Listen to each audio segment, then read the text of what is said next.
Good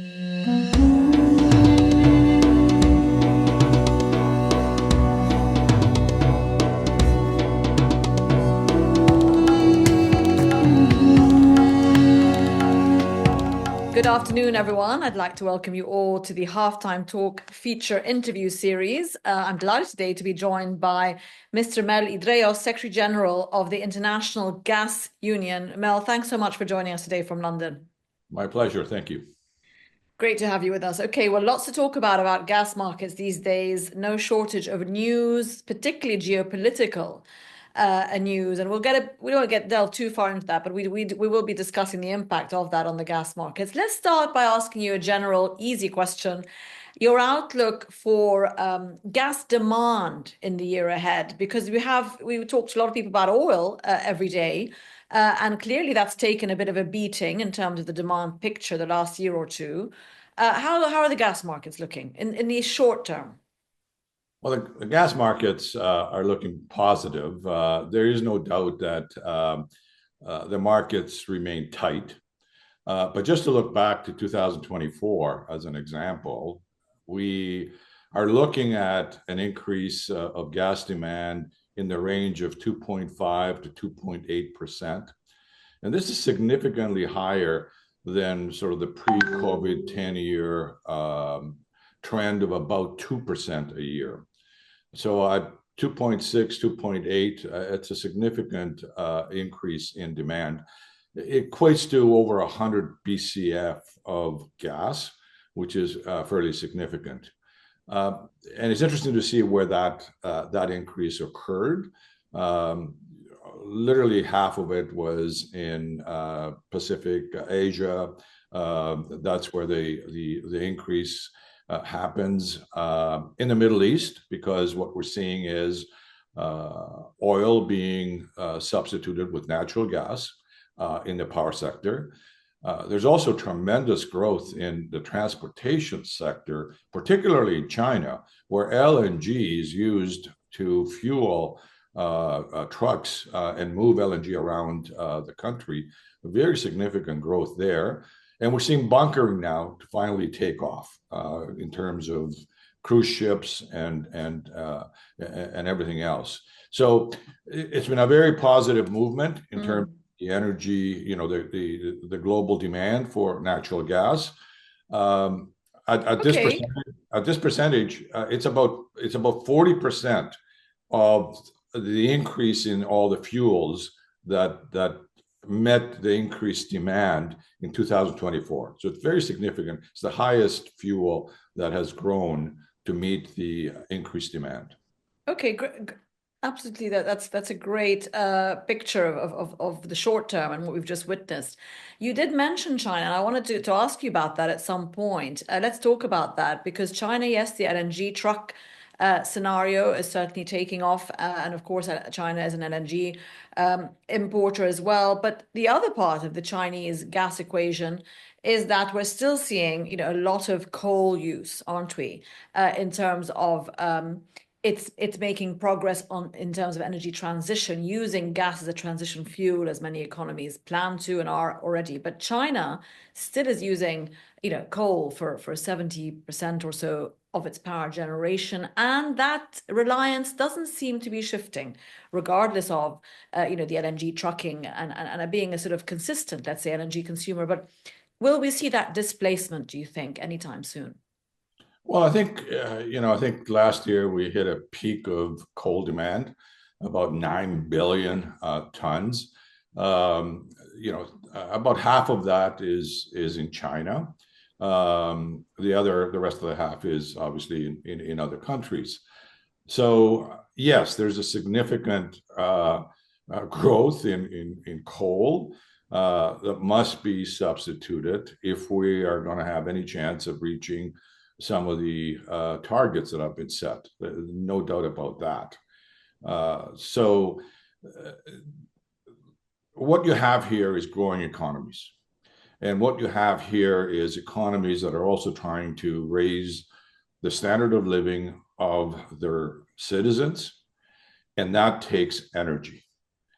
And what we hear from the developing world and the underserviced world is that while they support reduction of emissions, while they support the movement towards climate change, they also have other priorities that are extremely important to their societies. Security of supply is critical. Affordability is critical. So for those economies where, frankly, 80% of the world's population lives in, it's the energy trilemma that takes priority. Now, you've got the OECD that's primarily focused on emission reductions. But frankly, what we say is that the OECD will not determine the future carbon budget. It's the developing the underserviced world that will. Okay, thanks, Mel. Let's talk a bit about what's in the news today, and of course the headlines that are dominating the energy space and the global economy space, of course, are the U.S. tariffs, and every day we've seen headlines come and go about what Trump's going to do next, how countries are responding. But I mean, in relation to gas, this uncertainty of the next few months, at least for the global economy, from a trade tariff point of view, cost of energy point of view, is that, do you think, going to impact international gas markets specifically, or is that fairly immune, really, to what we're seeing? I'd like to think that it's a bit temporary. It's muted. Look what the administration did when they imposed the tariffs on Canada.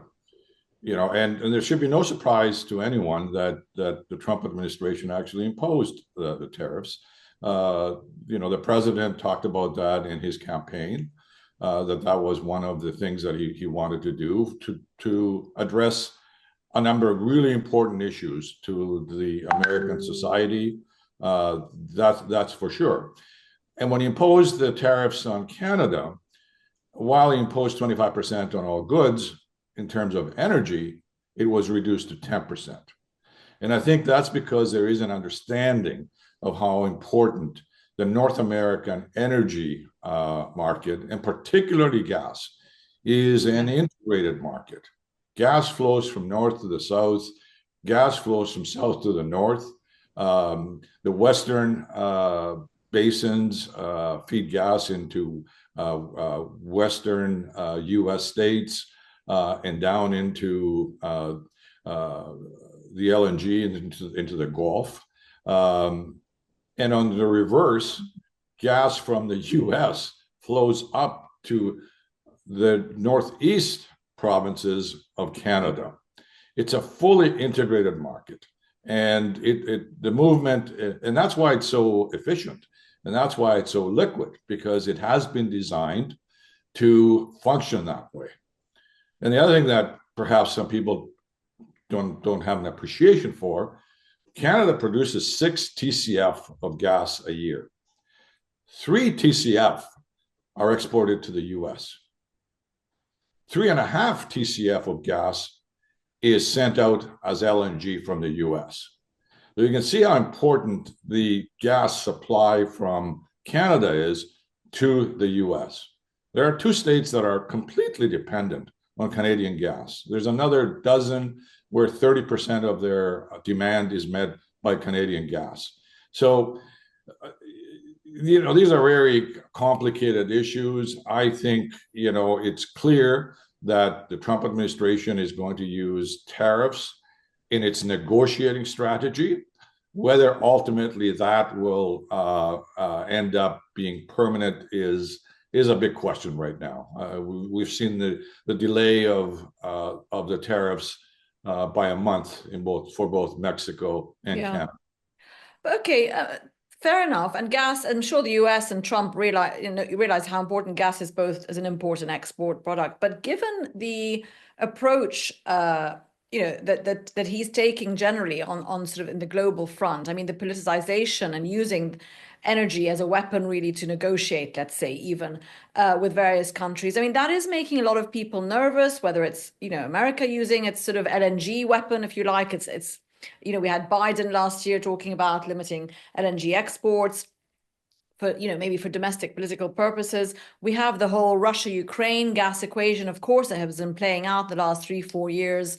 And now Trump, obviously, presumably about to negotiate with Russia, using that as a tool, letting it, re-export its gas, etc., through pipeline. Given that uncertainty that hits many markets, but including gas, where does that leave long-term investment appetite for gas? Obviously, it's a huge outlay, isn't it? As an infrastructure, we have a lot of expenditure plans coming up in the next 3-4 years. The FID has already been done for certain projects, but what about adding to that long term? Do you think the current geopolitical environment may put investors off? I suppose given the geopolitical reformatting of how the world is coming together. Well, certainly as an industry association and not a political organization, we try very hard to stay out of the politics. We let the politicians kind of deal with all those things. We like to see markets function in the most efficient way possible. And these additional elements that are being imposed on the markets cause concern. There's no doubt about that. Whether that reflects into a reduced appetite for investment, that remains to be seen. Other than we are very bullish in terms of the demand side of natural gas into the future, primarily because of its tremendous flexibility, its tremendous application, whether you're looking at producing electricity, heating people's homes and businesses, or more importantly, as a feedstock to very, very important chemicals, fertilizers.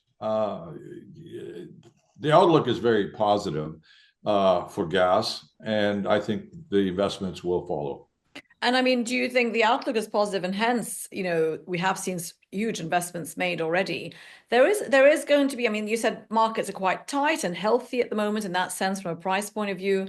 But as of next year and onwards, do we risk having an oversupply, do you think, for a certain period of time, given all the supply coming online, whether it be US, Qatar, other Middle East countries, Saudi is taking its gas much more seriously now. Any risk of oversupply? Not this year, but from now till 2030. I wouldn't say risk. It's the nature of how the market works. Primarily because of the long-term commitments and the long construction cycles that exist in getting those assets to the market. So you're going to get into an area where you're very tight. You're going to get into an area where you're oversupplied for a temporary time, and then it all balances again. Again, there's so many factors that impact whether a market is oversupplied, what's the economic growth like? What's the industrial use like? What is weather doing to the market? Weather is a very large factor, and not just cold, by the way, heat as well, because gas generates electrons that are used in air conditioning. You have droughts. You look at Brazil, you look at Argentina, who are very reliant on hydro. LNG is a peak shaving fuel for those economies, as opposed to being a base load fuel. So there are so many factors that impact demand that I think we are going to go through cycles of tightness and then oversupply. I mean, and of course, one cycle, and we mentioned it earlier in our conversation, is Europe in terms of what it has had to go through, for the last 3.5 years, adjusting, adapting its reliance on Russian gas, albeit still taking in gas through different means. But of course, one of those changes has been, reinvesting in its LNG import infrastructure. Do you see that in any way reversing? Let's make an assumption that we have a Russia war, Ukraine ceasefire, and or even peace deal in the next year. Where will that leave Europe in terms of its future gas import direction. Why not take more Russian gas again if it makes sense economically? Well, let's hope there is a peace deal, first of all, because I think that's in the interest of everyone, that some sort of peace arrangement is made. Wars are not good. So we're hoping for some positive outcome in a peace deal. Um, you know, Europe has built up significant LNG import capacity through floating LNG. And Yeah. floating LNG can move around.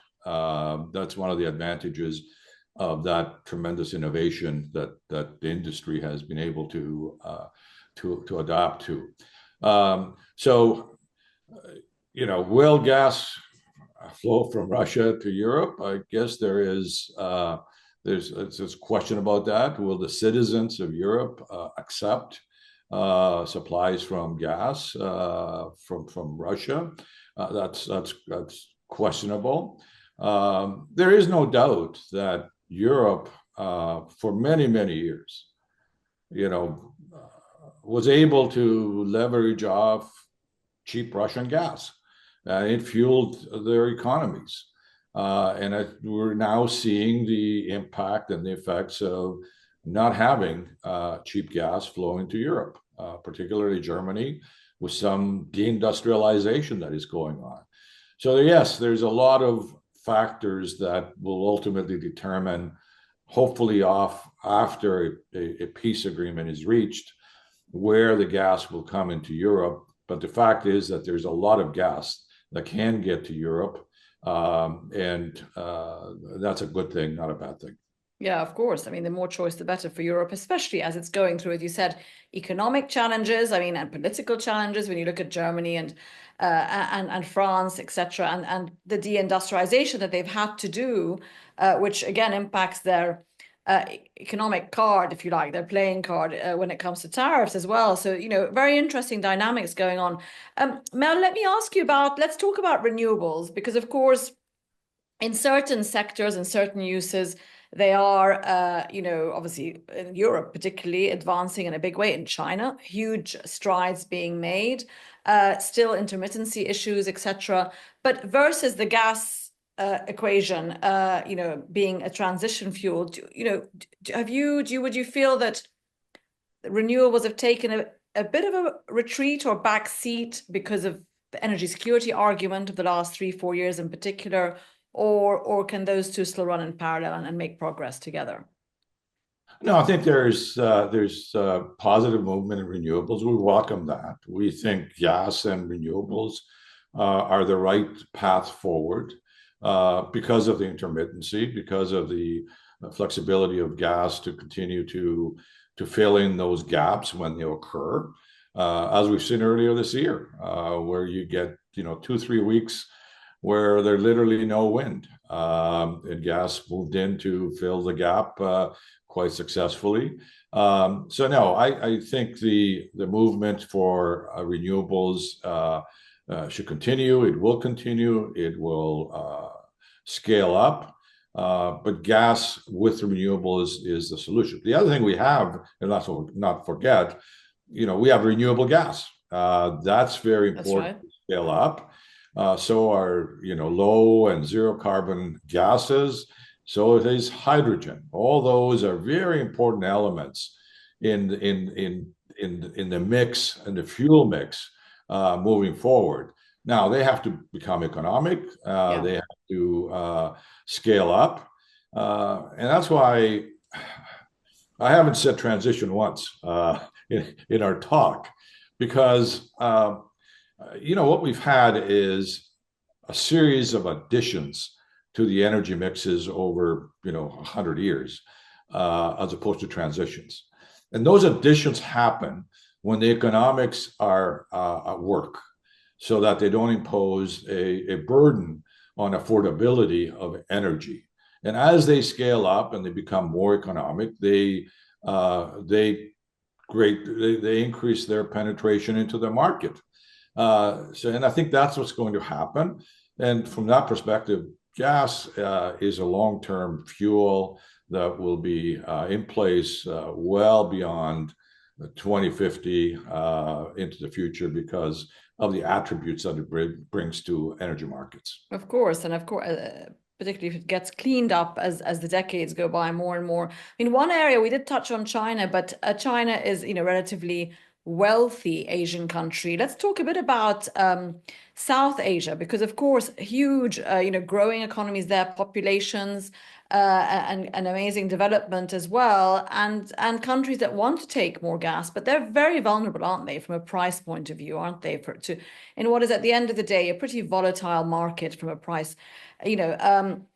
Some of them are making some progress on renewables, and of course, many still use coal because it is the staple, reliable fuel, if you like. How vulnerable do you think South Asian countries like Pakistan, even like, I suppose, Bangladesh, those with growing populations, which are really the future growth areas, aren't they, of the global economy? How vulnerable are they to the gas price sort of volatility? And is there a risk then that they will just turn away from that market at some point? Well, we saw it play out in the early days of the energy crisis. While Europe, basically redirected all the LNG supply towards Europe at very high prices, it basically took South Asia out of market because of the cost. And what we saw in South Asia is, as you say, they turned back to coal, even though they'd like to use gas for the growing economies. So yes, there is an issue there with respect to risk. And what we've seen is we've now seen some of those countries enter into longer term agreements for supply. Yeah. Once the price came down, they realized that, from a security of supply perspective, having long-term contracts is one of the tools that's needed, and they've entered into longer-term contracts. But this is why continued investment in infrastructure, in supply, in LNG is critical as we move forward in order to have sufficient supply, sufficient market to meet the demands of those growing economies. And that's why we call for continued investment in infrastructure to meet those needs. Yeah, and I mean, you mentioned long-term contracts, which of course are a benefit. You can lock in a price, you guarantee something you can afford, but then you miss out on the spot market when it's favorable, correct? And there have been countries like Japan, I believe, who are trying to renegotiate some of their long-term contracts with Qatar, for example, and suppliers like Qatar who are not very willing to budge on those contracts. Is there not a conflict, but how do you see the spot versus term contractual world shifting in any way, or do you see it kind of remaining as it has been? Well, as the IGU, we produce an annual report called the Wholesale Price Survey Report. And one of the things that we like about the report, it's in its 12th year, is that we do track pricing mechanisms around the world and how those shifts are taking place. For example, you look at Europe, 10 years ago, 12 years ago, 80% was oil indexed gas, 20% was spot. And you move into today's environment, and that has completely reversed itself. Yeah.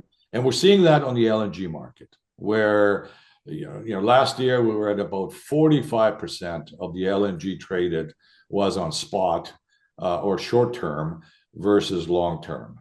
I think in 2024 it dropped perhaps to down to 35%.